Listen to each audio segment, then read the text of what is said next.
had a doctor come in and tell me I'd never walk again and that I'd need amputation of my leg. That was the hardest thing that I heard through this journey.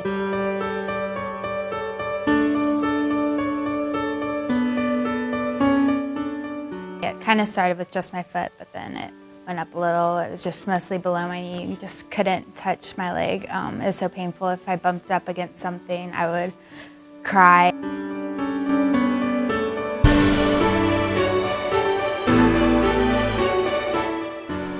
I tried physical therapy, occupational therapy, chiropractor, even acupuncture. We tried everything. I was on different medications, and nothing seemed to be working at all.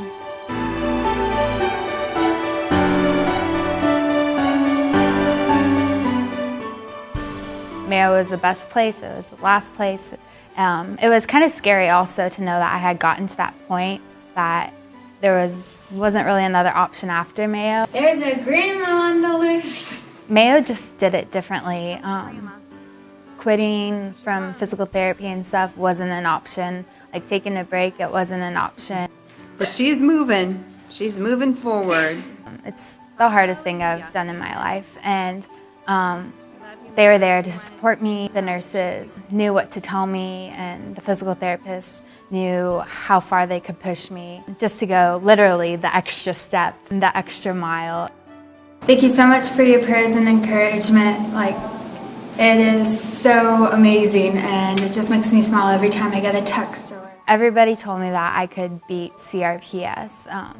Everybody before I got to Mayo, they weren't saying that. They became like my family, so that they were there to the point that they were just literally cheering me on, giving me hurrahs and everything. Every time I just went a little further and I got my foot down all the way, or I got a little faster. Courtney's working so hard. I'm so proud of her. This is a big day. She's really doing a good job getting her foot down and walking normal. They pushed me and they knew that I could do it. And it just got to a certain point that I had to know also that I could do it. You're doing so good. I'm so proud of you. It was really hard. There were days where I didn't feel like I could take another step. There were days that I was so tired and so exhausted. There were days when it was hard to be with my parents because they wanted me so badly to overcome it, but they couldn't do it for me. I'm really excited to show y'all what I've been working on. No assistance.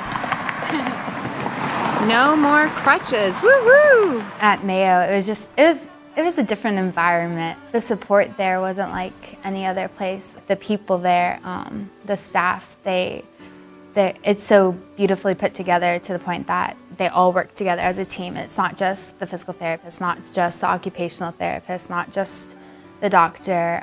It's everyone working together. I went from a little sock, I could only have certain kind of sock on me, and then I went to a shoe, and then I went to a walker, and then I went to one crutch, and I was like kind of on my toe. I wasn't even walking, and then my ankle and just muscles, they just released, and then I was able to walk on my own. Who is this? Who is this? It doesn't look like the same girl anymore. It's Courtney. Yay! I'm so proud of you. Yay! Amen. It was so difficult, and I wouldn't want to relive it, but it was one of the most rewarding things because I was able to beat the odds, the doctors who told me I couldn't, and everything, and I got to show them wrong with the support of all the staff and from Mayo behind me. What you doing, Court? It's so cool because the Lord has used it in ways that I couldn't have even imagined, from all a simple fracture from a basketball game.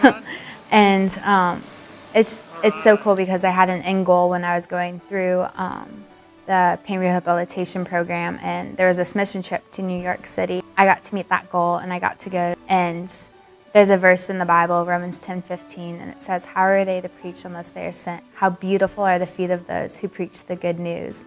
And it's so cool because the Lord has been able to use my feet literally and figuratively.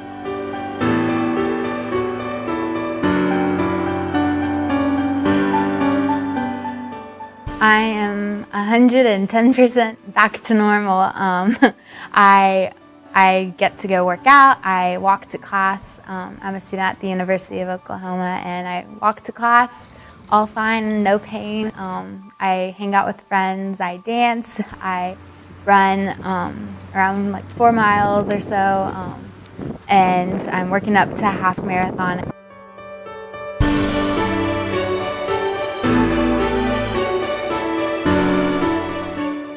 I love you guys. Thank you for all those hard times, and thank you for not giving up. Maybe if one of the people that helped me gave up on me, I wouldn't be where I am today. And because of that, I'd like to say thank you.